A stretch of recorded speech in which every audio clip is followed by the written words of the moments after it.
Hi స్నేహితులారా, మీరు ఎల్లప్పుడూ సుఖంగా ఉండాలని కోరుకునే నేను మనీషా రాణి.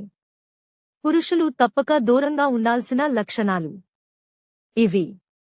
1. యాచించడం లేదా ఇతరుల ముందు చేతులు చాపడం, ఇది పురుషుని ఆత్మగౌరవాన్ని దెబ్బతీస్తుంది.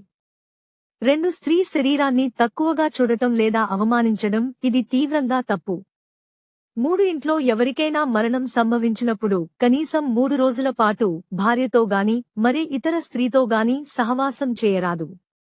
4. కోపంలో భార్యను నొప్పించడం, దూషించడం, తిట్టడం, ఇది పెద్ద పాపం. 5. ఎన్ని గొడవలు ఉన్నా భార్యకు ఆహారం పెట్టకుండా ఉండకూడదు. 6. బిడ్డల ముందుకు స్త్రీతో కోపంగా మాట్లాడడం, గొడవపడటం, ఇది పిల్లలపై చెడు ప్రభావం చూపుతుంది. 7. ఒక బిడ్డకు తండ్రిగా మారిన తర్వాత ఆ బిడ్డ బాధ్యతలు పూర్తి చేయకుండా రెండో బిడ్డ కోసం ప్రయత్నించడం తప్పు.